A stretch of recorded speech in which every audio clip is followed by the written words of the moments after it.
요한복음 말씀을 이제 계속 이제 전해드리고 있는데요. 지난주에는 침례 요한의 증언과 준비 사역에 대해서 이제 말씀을 전해드렸습니다. 지난주에 이루어졌던 일들은 예수님께서 이제 공적 사역을 이제 시작하기 전에 하루 전에 일어난 이제 사건이 되겠습니다. 예수님은 지금부터 이제 2000년 전에 2000년 전에 오셨어요.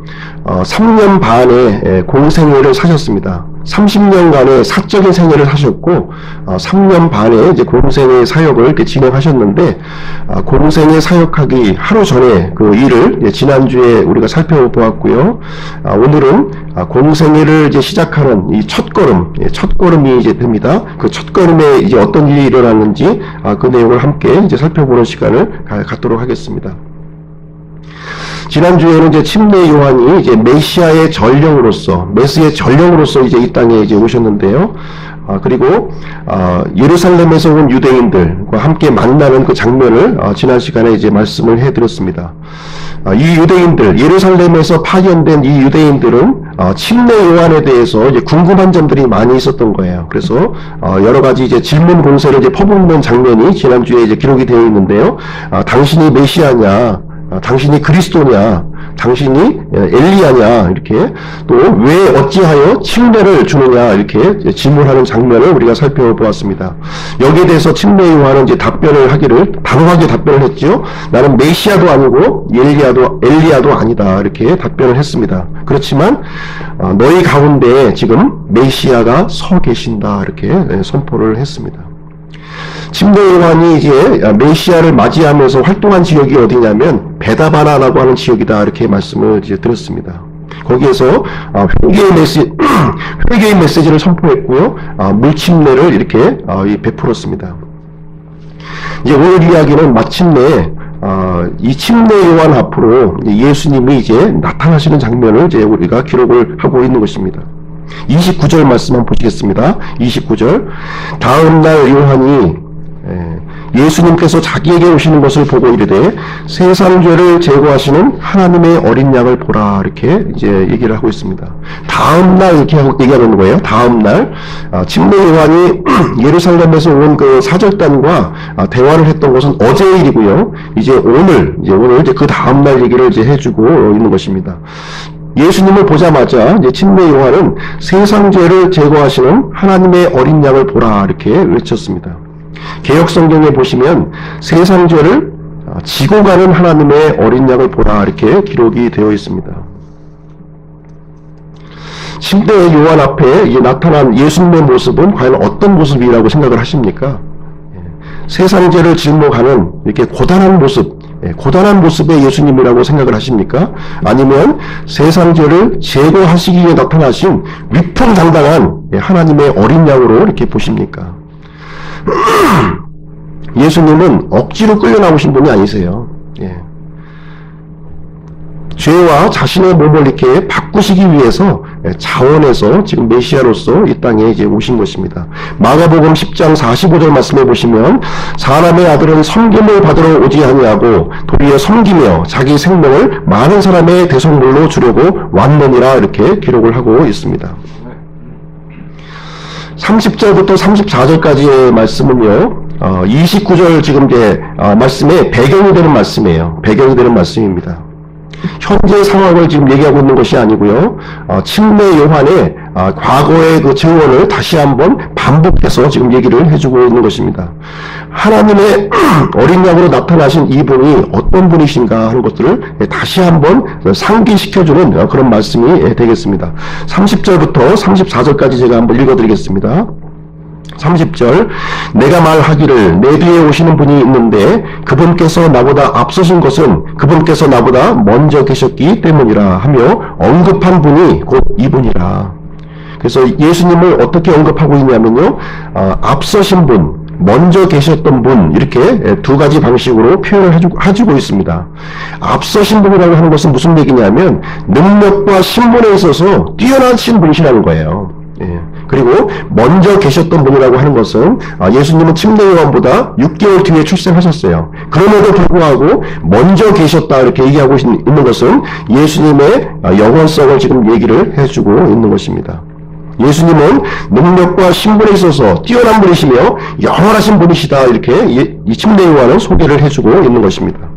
31절 보시겠게요.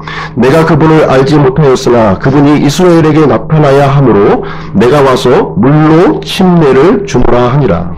그분을 알지 못하였으나 이렇게 기록을 하고 있어요. 침례 요한은 두 번에 걸쳐서 내가 그분을 알지 못하였으나 이렇게 얘기를 하고 있는데요. 침례 요한은 이 예수님에 대해서 모든 부분 완벽하게 알았던 것이 아니라 일정 부분만 이렇게 알았던 것을 이렇게 보여주고 있습니다.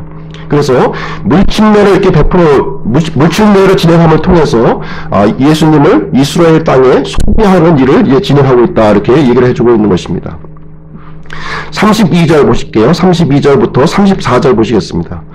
요한이 또 증언하여 이르되 내가 보매 성령께서 비둘기같이 하늘로부터 내려오사 그분 위에 머무셨더라. 나는 그분을 알지 못하였으나 나를 보내어 물로 침례를 주게 하신 분 바로 그분께서 내게 이르시되 성령이 누구에게 내려와 그 위에 머무는 것을 내가 보거든 바로 그가 곧 성령으로 침례 주는 분이니라 하셨기에 내가 보고 이분이 하나님의 아들이심을 증언하였노라 이렇게 기록을 하고 있습니다. 침례 요한이 이렇게 물침례를 이렇게 줄 때, 그때 예수님을 처음으로 이제 알아보았다 이렇게 기록을 해주고 있는 거예요. 성령님께서 비둘기 같이 내려오는 모습을 보고 바로 이분이 구약 성경에 기록한 그 메시아구나, 하나님의 어린 양이시구나 하는 사실을 그때 알았다고 하는 사실이에요.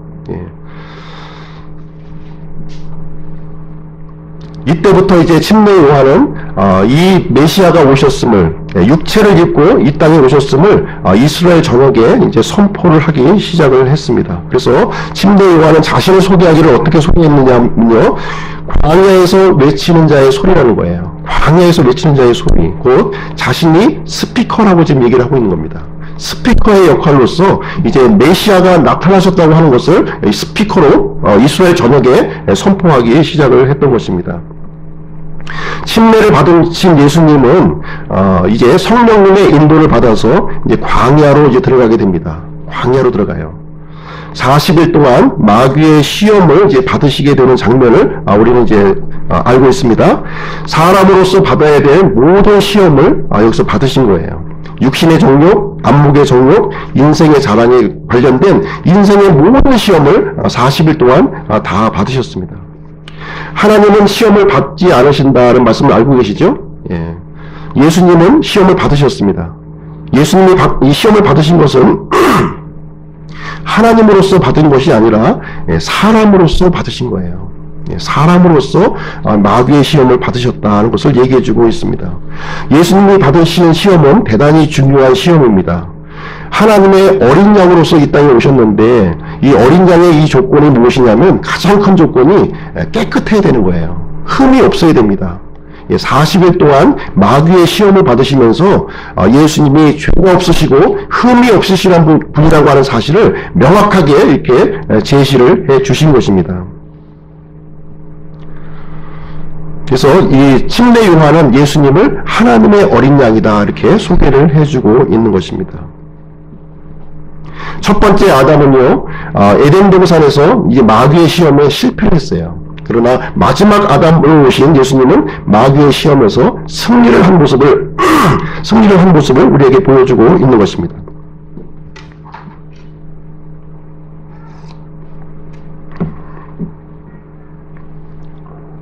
자, 이제 40일간의 시험을 마치시고요.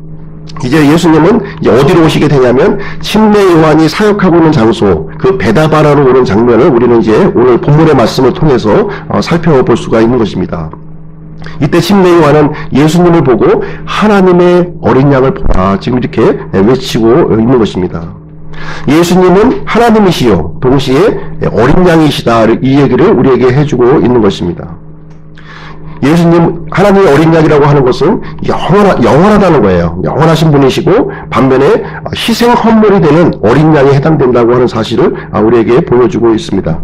구약 시대에는 이제 짐승의 헌물을 드렸죠. 짐승의 헌물을 통해서 이제 하나님 앞에 이제 나아갔습니다. 어린 양을 이제 헌물로 드리면서 이제 거룩하신 하나님 앞에 이렇게 나아갔습니다. 근데 이 구약시대에 드렸던 어린 양은 한 가지 문제점이 있었어요. 사람의 죄를 완전하게 제거할 수가 없었던 겁니다. 그렇죠? 그래서 반복적으로 죄를 지을 때마다 반복적으로 어린 양을 들고 이제 하나님 앞에 이제 나아가야 했다는 것입니다. 그러나 이제 예수님께서 오신 모습은 하나님의 어린 양으로 오신 거예요. 이제 임시적으로 죄를 제거하지 않고 덮어주는 것이 아니라 완전히 사람의 죄를 제거하실 수 있는 그러한 분으로 이 땅에 오셨다, 이렇게 기록을 하고 있는 것입니다. 세상 죄를 제거하시는 하나님의 어린 양은 이제 새로운 시대를 이렇게 열어주는 말씀이에요. 예. 사람에게 있어서 이제 가장 큰 문제가 무엇입니까? 예. 사람에게 있어서 가장 큰 문제는 먹는 문제도 아니요, 입는 문제도 아니요, 거듭하는 문제도 아닙니다. 사람에게 있어서 가장 큰 문제는 뭐냐면 바로 죄와 죽음의 문제다, 이렇게 우리에게 말씀을 해주고 있습니다. 인류 역사상 죄와 죽음을 이긴 사람은 단 한 사람도 없어요. 그러나 하나님의 어린 양으로 오신 이 예수님은 사람의 근본적인 문제, 죄와 죽음의 문제를 해결하기 위해서 이 땅에 오셨다, 이렇게 얘기를 해주고 있습니다. 죄의 힘은 참으로 강력하죠. 예. 사람들은 이 강력한 죄의 힘에 억눌려서 지금 이제 살아가고 있습니다.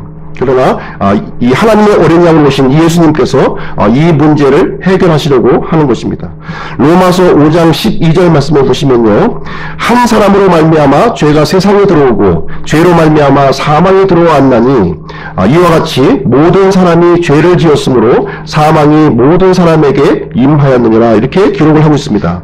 여기서 한 사람이라고 하는 것은 아담을 얘기하고 있는 거예요. 아담을 통해서 죄가 들어왔고 또 이 죄를 통해서 사망이 들어왔다, 이렇게 기록을 하고 있습니다. 이런 것처럼 모든 사람이 죄를 지었고 모든 사람들에게 사망이 임하여졌다, 이렇게 우리에게 말씀을 해주고 있습니다. 이제 사람들에게 있는 이 죄와 죽음의 문제, 이 문제에 대해서 완벽한 하나님의 해결책을 우리는 이제 살펴보려고 하는 것입니다. 이 하나님의 완벽한 해결책이 무엇이냐면 하나님의 어린 양이라는 거예요. 이 하나님의 어린 양을 통해서 사람의 죄와 죽음의 문제를 완벽하게 해결해 주시겠다, 이렇게 말씀을 해주고 있는 것입니다. 구약 성경의 내용을 보시면요, 언젠가 오실 이 메시아의 그림자를 우리에게 보여주고 있어요. 짐승의 헌물을 통해서 일시적으로 이제 죄를 덮어주셨습니다. 일시적으로. 그러나 신약 성경은 오신 메시아에 대해서 우리에게 알려주고 있습니다. 이 오신 메시아는 누구냐면 하나님의 어린 양이시라는 거예요. 이것은 죄를 단순히 일시적으로 덮어주는 것이 아니라 세상 죄를 제거하시는 분으로 우리에게 소개를 해주고 있는 것입니다. 다 같이 히브리서 10장 말씀을 한번 보시도록 하겠습니다. 히브리서 10장.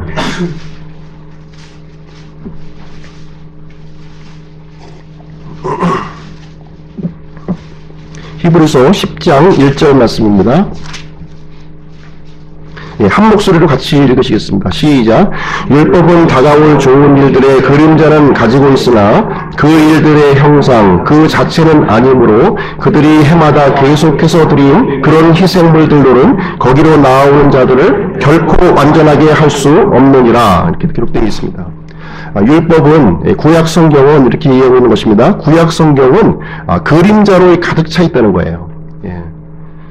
그 실제의 형상이 아니라 그림자로 이제 가득 차 있는 것이고요. 이 구약 성경의 기록들은 그림자이기 때문에 결코 사람들을 완전하게 해줄 수 없다는 것입니다.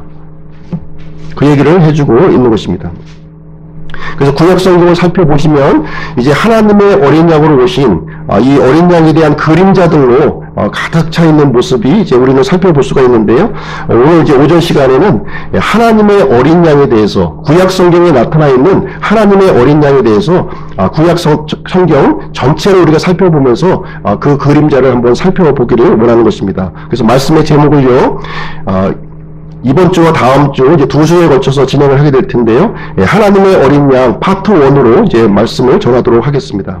오늘 말씀의 진행 순서는 첫 번째 아담과 이브의 이야기, 두 번째 가인과 아벨의 이야기, 세 번째 노아의 방주 이야기, 네 번째 아브라함의 이야기 순서로 하나님의 어린 양이 어떤 식으로 우리에게 계시를 해주셨는지 그 내용을 성경을 통해서 살펴보도록 이렇게 하겠습니다. 첫 번째, 아담과 이브의 이야기에서 나타난 하나님의 어린 양을 한번 살펴보도록 하겠습니다. 다 같이 창세기 3장 21절을 한번 보겠습니다. 창세기 3장 21절.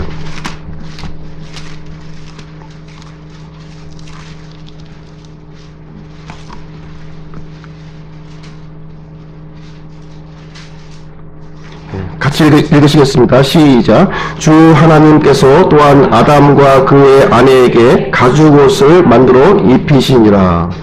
하나님께서 아담과 이브에게 가죽옷을 만들어 입히셨다, 이렇게 기록을 하고 있는데요. 창세기 3장 기록은 우리가 알다시피 아담과 이브의 끔찍한 그 타락을 이렇게 기록을 하고 있습니다. 사람의 죄는 매우 이제 끔찍했고요. 죄를 지은 사람에게 하나님께서는 해결책을 제시해 주셨는데 그 해결책 또한 뛰어난 것으로 이렇게 준비를 해 주셨습니다. 하나님의 이 준비된 해결책은 무엇이냐면 바로 가죽옷이었다는 거예요. 가죽옷을 준비해 주셨다, 이렇게 말씀을 해주고 있습니다. 영어로 보시면은 가죽 코트로 되어 있습니다. 이게 하프 코트가 아니라 이 발 밑까지 이렇게 완전히 덮이는 가죽 옷을 하나님께서 친히 범죄한 아담과 이브를 위해서 친히 입혀주셨다, 이렇게 기록을 하고 있습니다. 이 가죽 옷이 만들어지기 위해서는 짐승이 살해되었다는 거예요. 예, 짐승이 죽었습니다. 그동안에는 이 에덴 동산이 참으로 평화로웠고 참으로 완전한 그런 동산이었어요. 근데 범죄한 그 아담과 이브 때문에 이 평화가 깨졌고 이 무죄한 짐승이 피를 흘리면서 살해되는 일이 이제 발생했다, 이렇게 기록을 하고 있는 것입니다. 그래서 하나님께서는 짐승의 가죽을 벗겨서 이 아담과 이브, 범죄한 아담과 이브의 이를 입혀주셨다, 이렇게 기록을 해주고 있습니다. 이것은 이제 아담과 이브가 하나님의 명령에 불순종했기 때문에 그래요. 예, 불순종한 결과로 일어난 것입니다. 예, 하나님의 명령을 한번 보겠습니다. 창세기 2장 17절 말씀 보겠습니다. 2장 17절. 하나님의 명령은 어떤 명령이었나요? 2장 17절 같이 읽겠습니다. 시작. 선악을 알게 하는 먹지 말라. 그 마음에서 나는 것을 먹는 날 내가 반드시 죽으리라 하시네. 네. 이 하나님의 명령은 보통 평범한 명령이 아니었다, 이렇게 말씀하고 있는 거예요. 평범한 명령이 아니에요. 하나님을 선택하느냐, 죽음을 선택하느냐의 문제였습니다. 아주 심각한 문제를 지금 이제 얘기를 해주고 있는 것입니다. 그러나 아담은요, 이 죽음을 선택을 했고요, 거룩하신 하나님과 분리되는 것을 이렇게 선택했다, 이렇게 기록을 하고 있는 것입니다. 이 범죄한 아담에게는 이 하나님의 이 말씀대로 죽음이 선포가 되었습니다. 죽음이 선포가 되었어요. 그리고 거룩하신 하나님, 그동안에는 그 하나님과 굉장히 친밀하게 이렇게 지냈었죠. 이 명령을 어기는 순간 거룩하신 하나님과 분리되는 일이 이제 발생이 되었다, 이렇게 얘기를 해주고 있습니다. 고통과 더불어서 육체의 죽음이 이제 뒤따라오게 되었고요. 궁극적으로는 영원한 형벌을 받는 그러한 일이 이제 발생하게 되었습니다. 하나님께서는 이 범죄한 인간, 영원한 형벌에 들어갈 수밖에 없는 이 사람에게 차선책을 마련해 주셨다는 거예요. 죽을 수밖에 없는 이 사람을 위해서 차선책을 마련해 주셨는데 그것은 무엇이냐면 무고한 짐승을 대신 죽이고 피를 흘려주고 그 가죽을 벗겨서 옷을 입혀 주셨다, 이렇게 말씀을 해주고 있는 것입니다. 아담과 이브는요, 이 가죽옷 때문에 일시적으로 하나님과 만날 수 있는 길이 이제 열려지게 된 것입니다. 그래서 무고한 짐승을 당한 이 짐승이 바로 하나님의 어린 양을 예표하고 있는 그 그림자에 해당이 되고 있는 것입니다. 누구든지 죄의 문제가 있다면 반드시 죽어야 된다는 거예요. 예, 거룩하신 하나님 앞에서는 반드시 죽어야 한다는 것입니다. 아무리 사소한 죄를 지었다 할지라도 하나님 앞에서는 죽음으로 보신다는 사실입니다. 그리고 죄인은 자기 스스로의 힘으로 하나님 앞에 나올 수 없다 하는 사실을 우리에게 알려주고 있습니다. 오직 하나님의 해결책을 통해서만이 나아갈 수가 있는데 그것은 나를 대신해서 무고한 짐승의 죽음이 필요하다고 하는 사실을 여기에서 마련을 해주고 있는 것입니다. 두 번째, 가인과 아벨의 이야기를 한번 살펴보도록 하겠습니다. 가인과 아벨의 이야기, 창세기 4장 말씀 한번 보실게요. 창세기 4장 1절부터 5절까지 말씀입니다. 예, 한 절씩 좀 돌아가면서 교독하시도록 하겠습니다. 한 절씩. 아담이 자기 아내 이브를 알매 그녀가 수태하여 가인을 낳고 이르되 내가 주로부터 남자를 얻었다 하니라.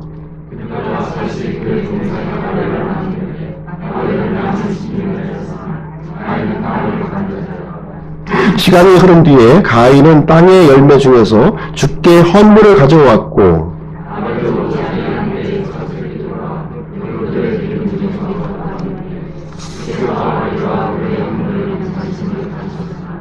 가인과 그의 헌물에는 관심을 갖지 아니하셨으므로 가인이 몹시 불을 내고 그의 얼굴빛이 변하니라. 1절부터 5절까지 말씀을 저희가 살펴보았는데요. 3절 말씀에 보시면 시간이 흐른 뒤에 이렇게 기록이 되어 있어요. 이 시간이라고 하는 것은 여러 가지 변화를 많이 일으킵니다. 여러 가지 변화를 많이 일으키게 되는데 이 아담의 아들 가인과 아벨에게도 중대한 변화가 이제 생겨났다 하는 얘기를 여기에서 말씀을 해주고 있는 것입니다. 하나님께 나아가는 방법이 달라졌다는 거예요. 시간이 흐른 뒤에 이 가인과 아벨이 하나님 앞에 나아가는 방법이 바뀌어졌다 이렇게 얘기를 해주고 있는 것입니다. 가인은 열심히 노력을 했어요. 땅을 갈고 가꾸고 이렇게 진행을 했습니다. 가장 좋은 것을 가지고 하나님 앞에 나아간 거예요. 가장 좋은 것. 예. 그러나 하나님께서는 그 가인의 헌물을 받지 않으셨다 이렇게 기록을 하고 있는 거예요. 거룩하신 하나님 앞에 나아가기 위해서는 죄의 먼저 선결해야 될 부분이 무엇이냐면 죄 문제가 해결돼야 된다는 거예요. 이 죄를 갖고 있는 상태에서 아무리 포장하고 아무리 가꾸어도 하나님께서는 그것을 받지 않으신다 이렇게 말씀을 해주고 있는 것입니다. 가인도 죄인이었고요. 아벨 또한 죄인이었어요. 죄인이 거룩하신 하나님께 나아가는 방법은 바로 이 대속의 죽음을 통해서 나가야 한다고 하는 사실입니다. 우리는 아담과 이브에게 가르쳐 주신 이 가죽옷을 기억해야 되는 거예요. 이 가죽옷. 거룩하신 하나님은 반드시 죄를 심판하시는 분이십니다. 이 가인의 헌물에는 이제 두 가지 문제점이 있었는데요. 그것은 무엇이냐면 자신을 대신할 이 희생물이 없었다는 겁니다.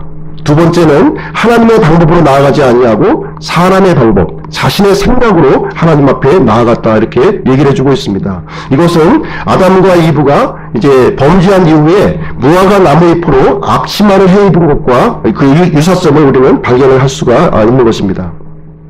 반면에 아벨의 헌물을 통해서는 우리는 이제 하나님의 이 어린 양의 그림자를 우리는 이제 발견을 할 수가 있는 거예요. 창세기 4장 4절 말씀에 보시면 아벨이 드린 헌물을 한번 보시도록 하겠습니다. 아벨도 자기 양떼의 첫 새끼들과 그것들의 기름 중에서 가져왔는데 주께서 아벨과 그의 헌물에는 관심을 가지셨다 이렇게 기록을 하고 있습니다. 기름을 취하기 위해서, 짐승의 기름을 취하기 위해서는 짐승이 죽어야만 한다는 거예요. 짐승의 죽음을 가지고 이 아벨은 하나님 앞에 나아가게 된 것입니다. 이 아벨은 이 무고한 그 희생물을 가지고 하나님 앞에 나아갔다 이렇게 얘기를 해주고 있는 것이고요. 자기 스스로의 방법이 아니라 하나님의 방법으로 이제 나아간 모습을 우리는 볼 수가 있습니다. 그래서 하나님께서 친히 만들어주신 아담과 이브를 위해서 만들어주신 그 가죽옷과의 유사점을 우리는 이제 발견할 수가 있는 것입니다. 이 아벨에 드린 이 헌물도요, 일시적인 헌물이었어요. 완전한 헌물이 아니었습니다. 죄를 지을 때마다 반복적으로 희생들을 의지하면서 하나님 앞에 나아가야 했습니다. 그래서 하나님과의 영원한 회복이 필요했는데 바로 그 아벨에 드린 이 희생 헌물은 하나님의 어린 양을 예표하는 그림자로 우리가 살펴볼 수가 있는 것입니다. 세 번째, 노아의 방주 이야기를 한번 살펴보도록 하겠습니다. 노아의 방주. 이 동물의 희생 헌물이라고 하는 것은요, 인류 역사와 함께 시작이 되었어요. 인류 역사와 함께 시작이 되었습니다. 이 동물의 희생 헌물은 앞으로 있을 가장 큰 희생의 이제 그림자라고 이렇게 말씀을 드릴 수가 있겠습니다. 하나님께서는 이제 노아 시대에 큰 홍수로 이제 심판을 이렇게 집행하셨는데요. 방주 속에 이제 동물들을 태웠다고 하는 사실을 이제 기록하고 있습니다. 짐승들을 이제 태우는데요. 정결한 짐승은 암수 7쌍, 그리고 부정한 짐승들은 암수 2쌍씩 이렇게 방주에 태우도록 이렇게 진행을 해주셨습니다. 이 내용을 보시면 정결한 짐승이 압도적으로 좀 숫자가 많았다 하는 것을 우리는 알 수가 있어요. 왜 부정한 짐승보다 정결한 짐승을 많이 태웠을까? 그것은 바로 짐승의 희생 헌물과 연관이 있는 거예요. 이 죄를 지은 사람들은 이 정결한 짐승의 희생 헌물을 통해서 하나님 앞에 나아갈 수가 있었다고 하는 사실입니다. 하나님께서 보실 때는 이 사람들의 이 죄가 너무나도 심각하게 보셨다는 거예요. 매우 심각한 것으로 이렇게 말씀을 해주고 있습니다. 사람의 이 죄, 사람의 죄악 때문에 하나님께서는 온 지구를 물로 심판하는 그 심판을 이렇게 집행을 하셨습니다. 1년 동안 땅과 함께 모든 생명체들을 멸망시키셨고요. 1년이 지난 후에 방주에 남아있었던 그 동물들과 사람들을 통해서 이렇게 번성하도록 이렇게 해주셨습니다. 이 방주에서 나오는 장면을 한번 살펴보기를 원하는데요. 창세기 8장 한번 보겠습니다. 창세기 8장. 창세기 8장 20절, 21절 한번 보겠습니다. 20절, 21절. 한 목소리 읽을게요. 시작. 노아가 주께 제단을 쌓고 모든 정결한 짐승과 모든 정결한 날짐승 중에서 취하여 제단 위에 번제의 헌물을 드렸더니 주께서 향기로운 냄새를 맡으시고 주께서 마음속으로 이르시되 내가 다시는 사람으로 인하여 땅을 또 저주하지 아니하리니 이는 사람이 마음에서 상상하는 바가 어려서부터 악하기 때문이라. 내가 다시는 전에 행한 것 같이 모든 생물을 또 치지 아니하리니. 이 노아는 이제 방주에서 이렇게 나와서 제일 처음에 했던 일이 무엇이냐면 하나님 앞에 제단을 쌓았다 이렇게 기록을 하고 있습니다. 제단을 쌓았어요. 이 노아는 하나님께서 이렇게 퍼부으신 이 진노의 심판을 눈으로 목격한 사람이에요. 이 엄청난 끔찍한 모든 생명체들이 다 멸망당하는 것을 이 방주 안에서 지켜본 그런 사람이었습니다. 이 노아가 방주 안에서 나오자마자 했던 일이 무엇이냐? 바로 하나님께 제단을 쌓고 모든 정결한 짐승과 모든 정결한 날짐승으로 번제 헌물을 드렸다 이렇게 기록을 하고 있는 거예요.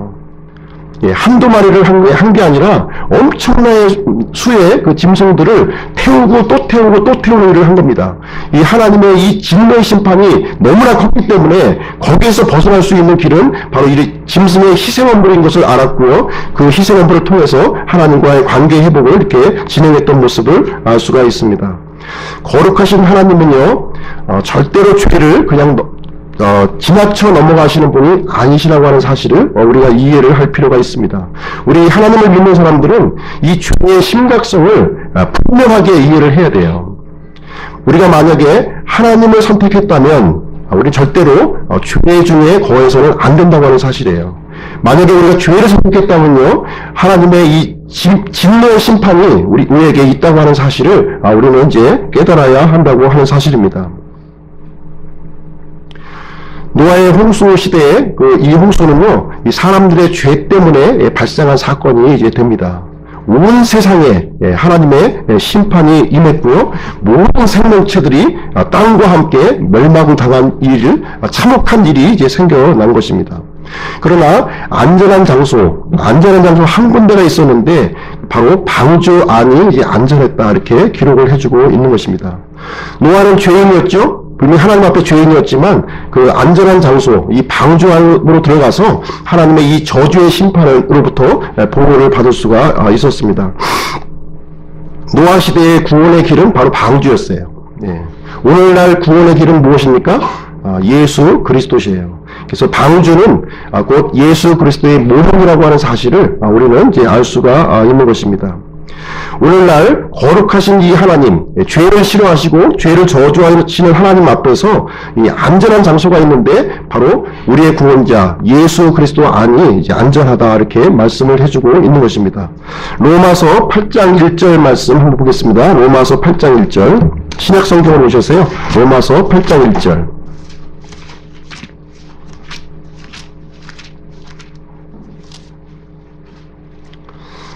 로마서 8장 1절 같이 읽겠습니다. 시작. 그러므로 이제 그리스도 예수님 안에 있는 자들에게는 정죄함이 없나니 그들은 육신을 따라 걷지 아니하고 성령을 따라 걷느니라. 예. 그리스도 예수님 안에 들어와 있는 사람들에게는 하나님의 정죄함이 없다. 이렇게 우리에게 선언적으로 우리에게 말씀을 해주고 있습니다. 하나님께서 심판이 한번 이렇게 내려친 곳에는 안전하다는 거예요. 하나님께서는 예수님께 심판을 내리치셨고요. 그리고 그 심판을 받으신 예수님 안에 들어가 있을 때에는 다시 또 다른 하나님의 심판이 우리에게 임하지 않는다. 이렇게 말씀을 해주고 있는 것입니다. 제가 한번 예를 들어서 말씀을 드리도록 할게요.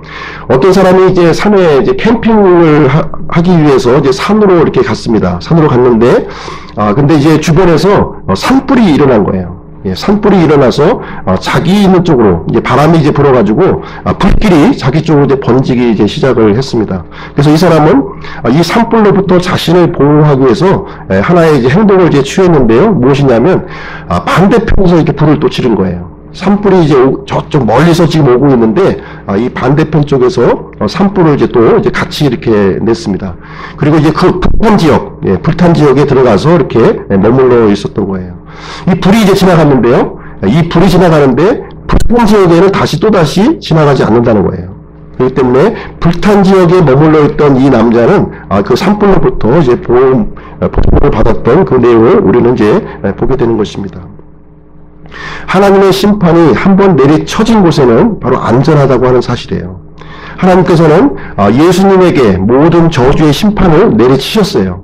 이제 안전한 장소가 어디냐면 바로 심판을 받으신 예수님 안에 들어가 있는 것이 가장 안전한 장소이다 하는 내용을 우리에게 말씀을 해주고 있습니다. 그리스도 안에 있으십니까?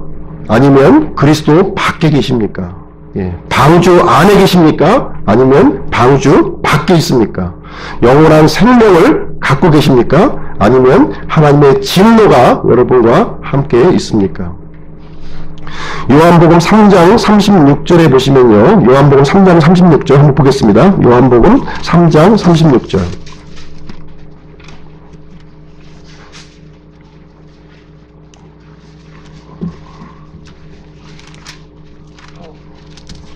네, 같이 한번 읽어보시죠. 시작.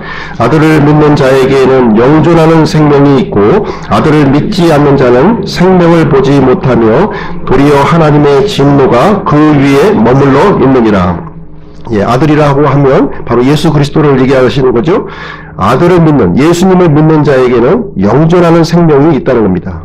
그렇지만 이 아들을 믿지 않는 자에게는 그 위에 하나님의 진노가 머물러 있다 이렇게 얘기를 해주고 있는 거예요. 하나님의 진노가 눈에 보이지 않습니까? 예. 눈에 보이지 않는다고 해서 없는 것이 아니에요. 내가 하나님을 믿지 않고 있다면, 방주 안에 있지 않다면, 예수 그리스도 안에 있지 않다면 하나님의 저주가 내 머리 위에 있다 이렇게 성경 말씀은 우리에게 알려주고 있는 것입니다. 방주는 하나님의 진노로부터, 심판으로부터 우리를 이제 안전하게 지켜주는 것이고요. 이 방주는 하나님의 어린 양 대신 예수 그리스도의 그림자요 예표를 우리에게 보여주고 있는 이야기가 되겠습니다. 네 번째로 아브라함의 이야기를 이제 말씀드리도록 하겠습니다. 아브라함의 이야기. 창세기 22장으로 갈 텐데요. 창세기 22장 한번 볼게요. 창세기 22장 아브라함의 이야기를 한번 보겠습니다. 창세기 22장 2절 말씀 보겠습니다. 22장 2절. 네, 같이 읽으실게요. 시작. 그분께서 이르시되 이제 내 아들 곧 내가 사랑하는 내 유일한 아들 이삭을 데리고 모리아 땅으로 가서 거기서 내가 네게 일러줄 산들 중에 하나에서 그를 번제의 헌물로 드리라 하시니라. 예, 하나님께서는 아브라함에게요 이삭을 번제의 헌물로 드리라 이렇게 명령을 했습니다. 이삭은 아브라함에게 어떤 의미를 가지고 있는 사람인가요? 100세 때 얻은 아들이에요. 100세 때 얻은 아들입니다. 어떻게 보면 아브라함보다도 더 귀중한 아들이에요. 더 귀중해요. 더. 내가 죽을지라도 이 이삭만큼은 살려야 될 그런 것이 바로 이제 부모의 마음이 아닌가 생각을 하는데요. 그런데 이 아들을 하나님 앞에 번제 헌물로 이제 드리라 지금 이 명령을 받은 것입니다. 이 번제 헌물은 바로 이삭의 죽음을 의미하는 것이고요. 그리고 피를 흘리는 것을 이제 얘기하고 있는 거예요. 아마 여러분 같으면 어떻게 하시겠습니까? 이 명령을 하나님으로부터 내가 갖고 있는 이 아들, 둘도 아니고 하나밖에 없는 이 아들, 또 둘이라면 좀 나을까요? 예, 둘도 쉽지 않겠죠? 셋이라도 쉽지 않았을 텐데 유일한 아들을 바치라고 했을 때 어떤 생각이 이제 드시겠습니까? 이삭의 이 번지 헌물을 통해서 발견되는 우리가 가장 중요한 진리는 무엇이냐면 이 죄의 대가는 아주 값비싼 비용을 필요로 한다는 거예요. 이 죄의 대가는 아주 비싼 대가를 요구한다는 사실입니다. 이 얘기를 우리에게 말씀을 해주고 있습니다. 동물을 드리는 것도 사실 비싼 비용이죠. 당시에 아마 양이나 소는 굉장히 중요한 재산 가치로 이렇게 받아들여졌을 겁니다. 그러나 아브라함의 경우는 수천 마리의 양을 가지고 있었어요. 그 중에 한 마리, 그 무리 중에 한 마리 바치는 것 정도는 얼마든지 하나님 앞에 바칠 수 있었을 것입니다. 그런데 하나밖에 없는 내 자식을 바치라고 하는 이 부분에 대해서는 아마 많은 갈등이 있었지 않을까 하는 생각이 듭니다. 이 이삭을 바치라고 하는 이 내용은요, 사실 하나님의 시험이었어요. 하나님의 시험으로 주신 것이다, 이렇게 말씀을 해주고 있습니다. 아브라함이 자식보다 하나님을 더 사랑하는지 그 내용을 알기를 이제 원하셨던 겁니다. 지금 이때 아브라함의 나이는 이제 130세였습니다. 그 이삭의 나이는 이제 거의 30살 정도 됐을 때 성숙한 그런 청년이었을 것입니다. 이 아브라함은요 75세 때 이제 하나님을 만났고 그로부터 55년 정도의 이 아주 긴 기간을 이제 지금 겪어온 상황이 되겠습니다. 지금은 굉장히 성숙한 믿음을 가지고 있었던 거예요. 예전에 실패한 믿음이 아니라 성숙한 믿음을 갖고 있습니다. 이때 그 내용을 살펴보시면 이 아브라함은 아들 이삭을 아끼지 않았다 이렇게 기록을 하고 있는 거예요. 아끼지 않았다는 거예요. 그 말씀을 한번 볼게요. 창세기 22장 10절 말씀 한번 보겠습니다. 창세기 22장 10절로 12절 제가 읽어드리겠습니다. 자기 손을 내밀어 칼을 잡고 자기 아들을 죽이려 하더니 주의 천사가 하늘에서부터 그를 불러 이르시되 아브라함아 아브라함아 하므로 그가 이르되 내가 여기 있나이다 하매 그가 이르되 내 손을 그 아이에게 대지 말라. 너는 아무 일도 그에게 하지 말라. 내가 내 아들 곧 내 유일한 아들을 내게 아끼지 아니하였으므로 내가 하나님을 두려워하는 줄 내가 이제 아노라. 이렇게 기록하는 장면이 나와 있어요. 지금 이제 아브라함은 굉장히 성숙한 믿음을 가지고 있었고요. 지금 이삭을 하나님께서 취해가신다 하더라도 또 다른 이삭을 주실 것을 이제 아브라함은 믿음을 갖고 있었던 것입니다. 신약 성경에 보시면 동일한 내용이 또 기록이 되어 있어요. 동일한 내용이 되어 있습니다. 로마서 8장 32절 말씀에 보시면 이런 말씀이 기록이 되어 있습니다. 자신의 아들을 아끼지 아니하시고 우리 모두를 위해 그분을 내주신 분께서 어찌 그 아들과 함께 또한 모든 것을 우리에게 값없이 주지 아니하시겠느냐 이렇게 기록하고 있습니다.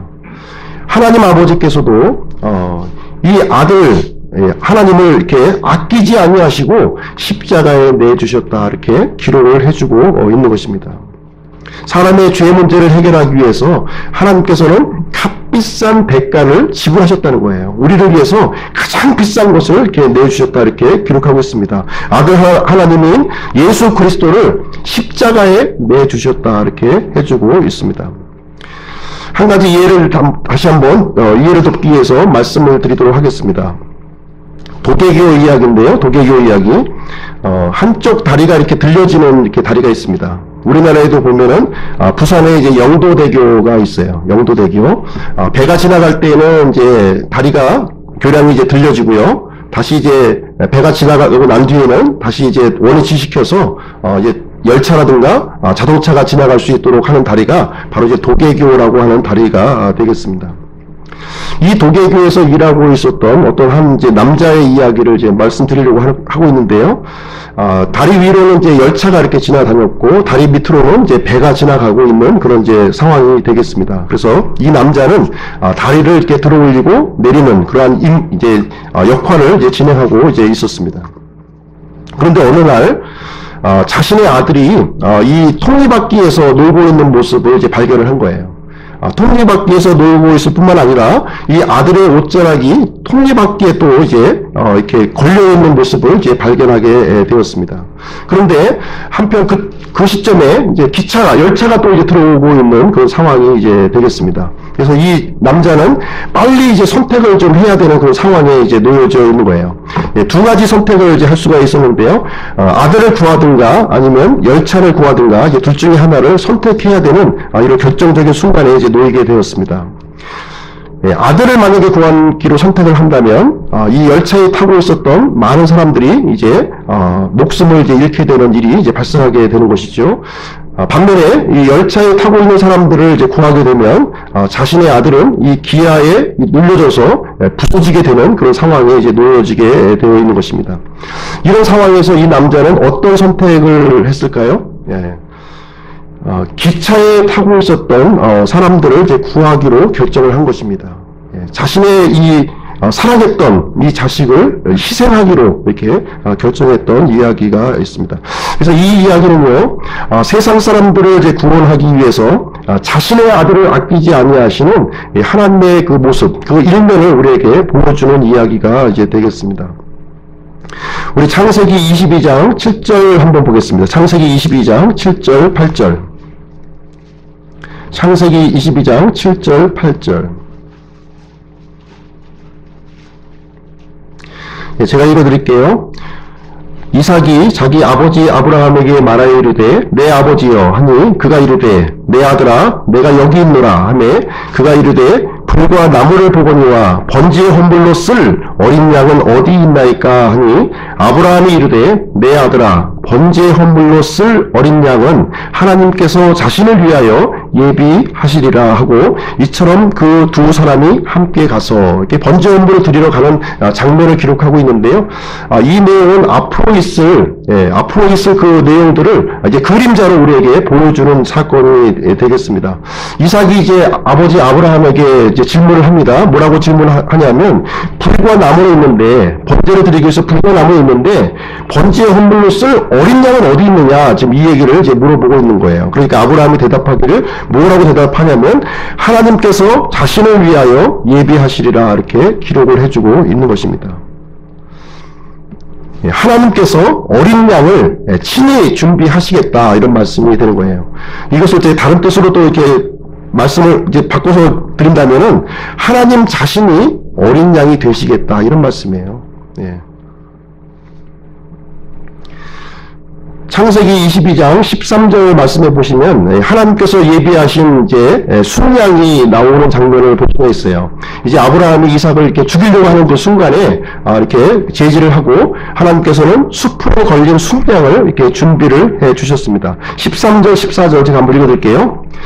아브라함이 눈을 들어 살펴보니 보라 뿔이 덤불에 걸린 순양 한 마리가 자기 뒤에 있으므로 아브라함이 가서 그 순양을 가져다가 자기 아들을 대신하여 번제의 헌물로 드렸더라. 아브라함이 그곳의 이름을 여호와 이레라 하였으므로 이날까지 사람들이 이르기를 주의 산에서 그것을 보리라 하느니라. 이삭은 이제 번제 헌물로 들어줘야만 했지요. 그러나 이삭 대신에 순양이 대신해서 죽었고 이삭이 구원받는 장면이 여기에 이제 기록이 되어 있습니다. 하나님께서 친히 그 수풀에 걸린 이 순양을 흠없는 순양을 이렇게 예비를 해주셨습니다. 이 내용은요 앞으로 있을 이 미래의 일을 그림자로 우리에게 알려주시고 있는 거예요. 여호와 이레 주의 산에서 그것을 보리라 이렇게 말씀해 주셨는데요. 이 모리아 땅에 있는 이 모리아 산맥에 있는 이 산은 어떤 산이냐면 바로 예수님께서 십자가에 못 박히신 그 갈보리 산을 얘기해 주고 있는 거예요. 그 갈보리 산에서 주의 산에서 그것을 보리라 이렇게 말씀을 해주고 있는 것입니다. 이삭의 번제 사건 이후에 2000년이 지나서 바로 오실 예수 그리스도를 우리에게 말씀을 해주고 있는 것입니다.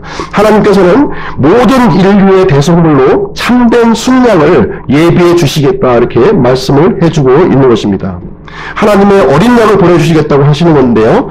이 어린 양을 마침내 지금 이제 침례 요한 앞에 이렇게 탁 나타나신 거예요. 하나님의 어린 양으로서 나타나셨고요. 침례 요한은 이 어린 양 예수님을 바라보고서 세상 죄를 제거하시는 하나님의 어린 양을 보라 이렇게 얘기를 해주고 있었던 것입니다.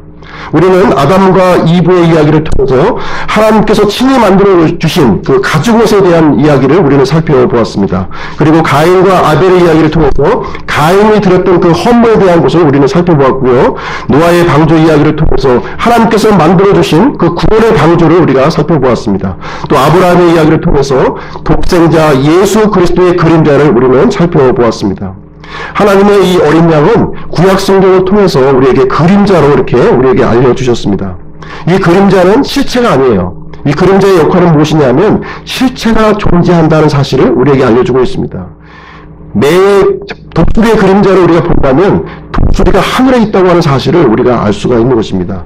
또 하나님께서 이렇게 그림자를 우리에게 알려주신 것은 무엇이냐면 실체가 왔을 때 그 실체를 확실하게 이해할 수 있도록 이해를 돕기 위해서 그림자를 우리에게 보여주셨다고 말씀하고 있는 것입니다. 그래서 우리는 하나님의 어린 양이 무엇을 의미하는지 이 내용을 우리가 알아야 된다는 거예요. 그래서 예수님께서 이 메시아가 왜 하나님의 어린 양으로 오셔야 했는지 그 의미를 우리가 알아야 된다고 하는 사실입니다. 결론을 내리도록 하겠습니다. 갈보리에 있는 그 십자가를 어떻게 생각을 하십니까? 예수님께서 달리신 그 십자가를 어떻게 보십니까? 부끄럽게 생각하시나요? 아니면 그 십자가가 어리석게 보이시나요? 아니면은 이 십자가가 믿는 모든 사람들에게 구원을 주시는 하나님의 권능이라고 생각을 하십니까? 로마서 1장 16절 말씀 한번 읽어보도록 하겠습니다. 신약성경 로마서 1장 16절.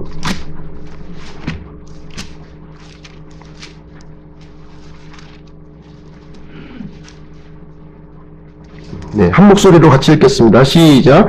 내가 그리스도의 복음을 부끄러워하지 아니하노니 이는 그 복음이 믿는 모든 자를 구원에 이르게 하는 하나님의 권능이기 때문이라.